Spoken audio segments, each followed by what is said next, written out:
Oi, pessoal, sou médica veterinária, doutoranda do curso de Biociência Animal e hoje a gente vai falar sobre um assunto bastante recorrente na clínica médica de pequenos animais, que é a giardíase. Vem comigo? Para começar, a giardíase é uma doença parasitária, né, de caráter zoonótico que está ali ambientada em todo o mundo, né? A gente chama isso de cosmopolita. Ela tem uma importância tanto de saúde pública como na parte da medicina veterinária. Qual a importância de estudar a giardíase no aspecto de saúde pública? Ela está listada, né, entre as principais doenças negligenciadas, né, segundo a Organização Mundial de Saúde, e dentro da veterinária é uma importante infecção parasitária recorrente na clínica de cães e gatos, causando aí um quadro de diarreia nesses animais. Quais são os hospedeiros principais, né? Existem diversos hospedeiros que são parasitados pela giardia, né? Anteriormente se denominou mais de 40 espécies aí entre os animais, mas depois, por mais estudos moleculares principalmente, ficou de acordo que existia uma giardia denominada giardia duodenalis ou lamblia, que essa espécie era subdividida, na verdade, em genótipos, ou que a gente chama assembleide, tá? Ou cepas, e que, mesmo sendo de uma mesma espécie, por exemplo, o cão, o ser humano, a foca, o bovino, os roedores, só era compartilhada por alguns tipos de genes. Por exemplo, a giardia duodenalis aqui do ser humano, existe a do tipo A e do tipo B. Então, se você for olhar aqui o cão tem a do tipo A. Então, temos que o cão aqui, inclusive os felinos, os roedores, compartilham aqui da mesma cepa do ser humano. Por isso que é considerado parasita zoonótico, tá? Existem algumas espécies que são só de aves, por exemplo, a giardia psittaci, tá? Existem outras como a mesma espécie do duodenalis, mas com uma cepa diferente, que é H para focas e E para bovinos, tá? E parasita diversas outras espécies. Por exemplo, suínos, equinos, tá certo? E aqui temos a giardia muris, que é específico dos roedores, porém o roedor também compartilha a giardia duodenalis do tipo B, tá certo? Então, de forma geral, temos um tipo de giardia, uma espécie específica lá das aves, né, dos roedores, e tem algumas que são compartilhadas com o ser humano, tá? Em relação à epidemiologia, a prevalência da doença ela é muito maior em países em desenvolvimento, né, de 20% a 30%, até porque esses países eles não têm tantas condições sanitárias adequadas. E aí, a giardia afeta mais de 280 milhões de pessoas atualmente em todo o mundo, né, listada aí entre as principais doenças negligenciadas, como eu falei. Mais de 1,7 milhões de pessoas morrem todos os anos, né, infectadas com a giardia. E aí, como eu falei, existe uma grande diversidade genética dentro aí da espécie denominada giardia duodenalis ou lamblia. Com relação ao Brasil, existem vários estudos em vários estados, né, com prevalências diferentes aí, de 50%, de 20%, variando muito. Inclusive, existem estudos com a qualidade da água em relação à presença do cisto de giardia, né? Até porque, assim, esse processo de cloro que a água passa, o cloro ele não consegue matar o cisto de giardia. Então, a água é uma principal fonte ali de infecção, tá? Esses pontinhos vermelhos aqui que vocês estão vendo foram os estudos que mostraram a presença da cepa do tipo A, lembrando que a cepa A e a cepa B aqui em amarelo são as que o homem compartilha, então são as cepas de caráter zoonótico. Morfologicamente, a giardia duodenalis, a giardia SP, possui dois tipos, né? Duas morfologias, duas formas evolutivas. Uma que tem flagelo e outra que não tem flagelo. A que tem flagelo a gente chama trofozoito, né? Possui 8 flagelos, 4 de cada lado, simetria bilateral, aspecto piriforme, tá? E fica presente no intestino delgado do hospedeiro. O trofozoito é que vai causar o maior problema ali para os animais.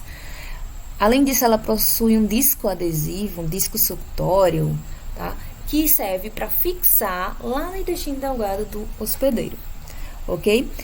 A outra forma se chama cisto, que possui de 2 a 4 núcleos e possui o axonema, tá?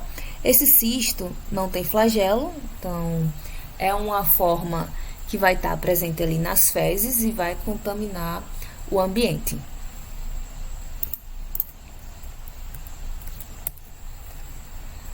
Como eu falei, o que é que acontece com o trofozoito? Ele se gruda nas microvilosidades velosidades, através do disco suctório, para se manter ali preso e se alimentar. O cisto, 4 núcleos e sem flagelo, vai estar presente nas fezes, que vai contaminar o ambiente. E aí vocês conseguem ver aqui vários cistos de giardia, né? Lembrando, sim, que tem que ter uma experiência, né, uma boa experiência do patologista para identificar os cistos de giardia, porque você vai conseguir visualizar aqui 2 núcleos e a presença do axonema. E seria muito bom verificar o tamanho, né?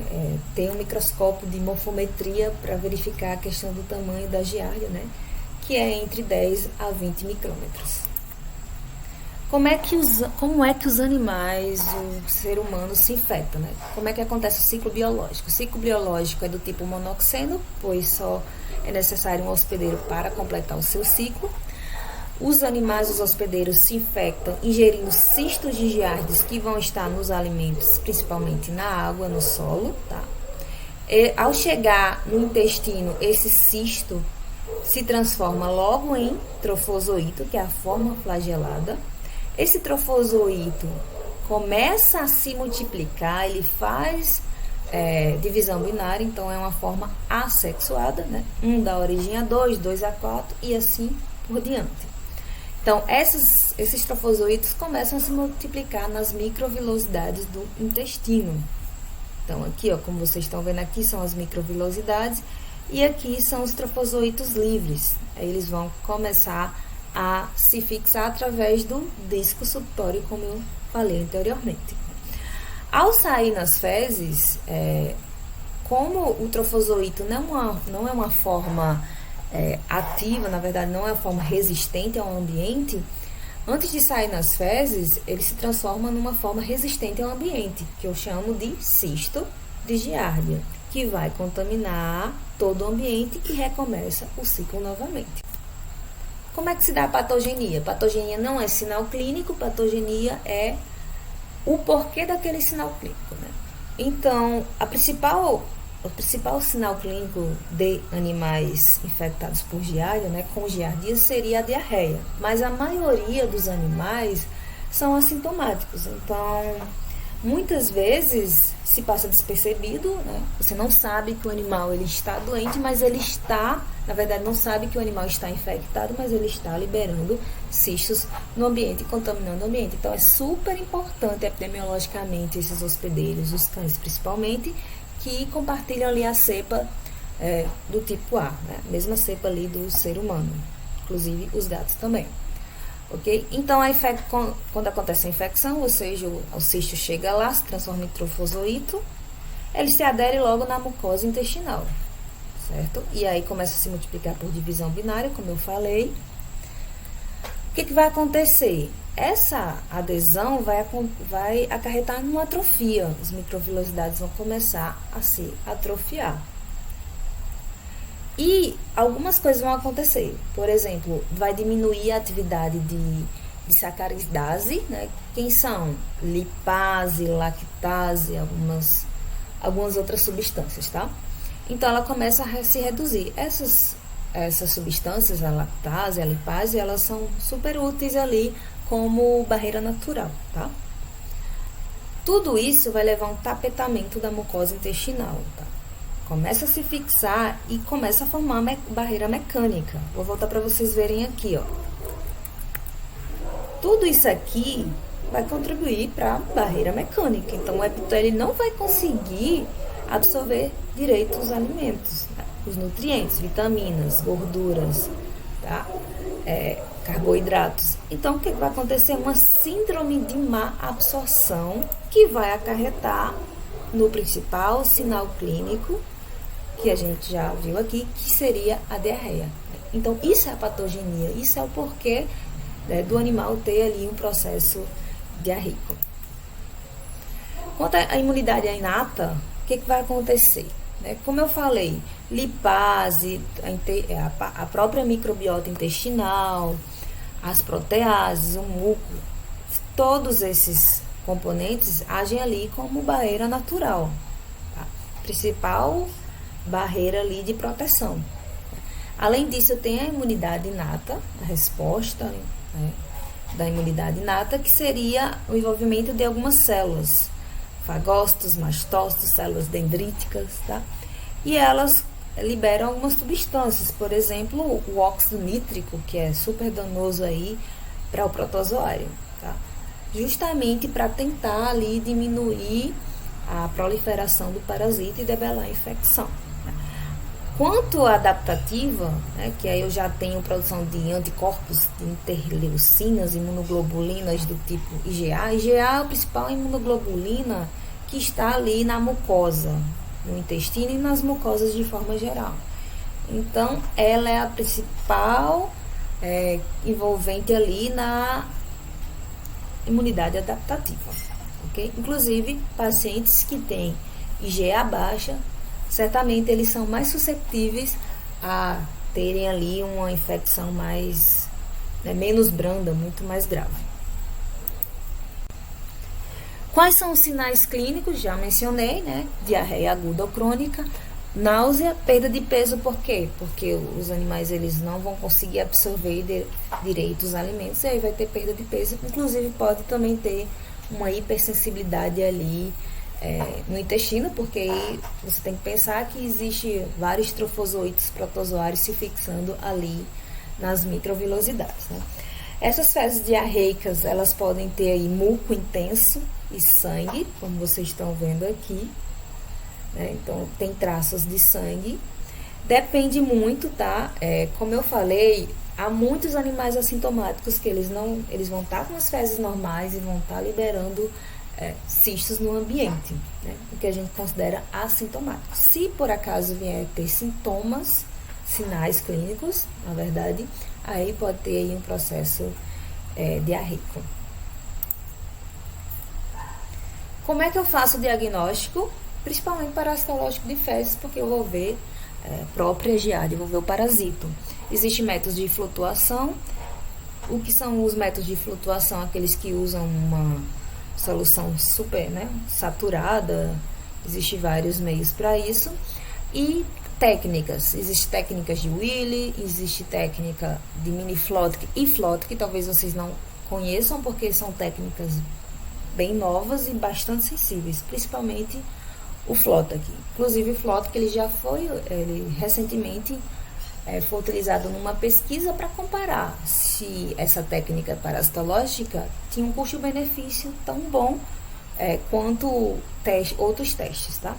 Inclusive, o Flota, que foi comparado com a busca de antígeno, que é outro diagnóstico, e pela imunofluorescência direta, que é outro teste, tá?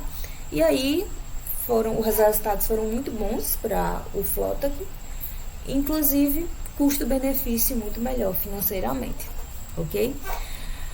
E aí, se vocês podem também utilizar o exame direto, ok? Exame direto, que você coloca diretamente as fezes na lâmina e vem com a lamínula.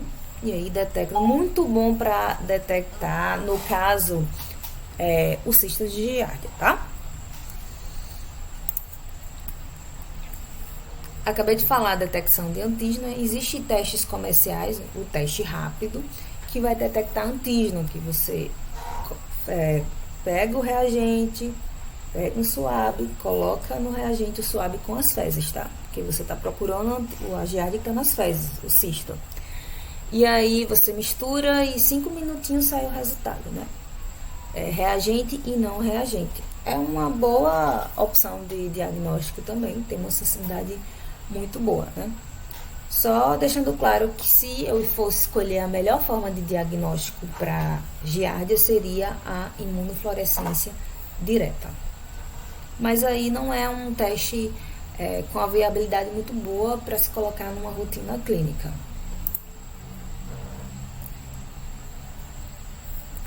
Tratamento e profilaxia, pode usar vários tratamentos, né, várias moléculas, como eu coloquei aí para vocês.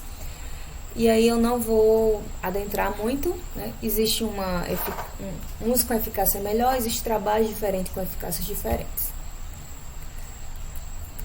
E aí eu também não posso deixar de falar da vacina, tá? A vacina é utilizada como um antígeno, né, do trofozoito e libera menos cistos no ambiente, o animal vacinado, e minimiza os sinais clínicos, assim como reduz a infecção. Mas, na minha opinião, a melhor forma de profilaxia é reduzir a carga ambiental. Então, não apenas tratar o animal, né? Tratar o ambiente, animal e ambiente, tá? Limpeza e desinfecção desse ambiente, principalmente com a amônia quaternária, que mata ali o cisto muito mais rápido. Em questão de minutos, o cloro ele não é tão eficaz aí como a amônia quaternária, tá? Limpeza, né, desse ambiente e retirada das fezes desse hospedeiro, tá certo? Agradeço muito, né, por vocês estarem vendo essa aula e até a próxima.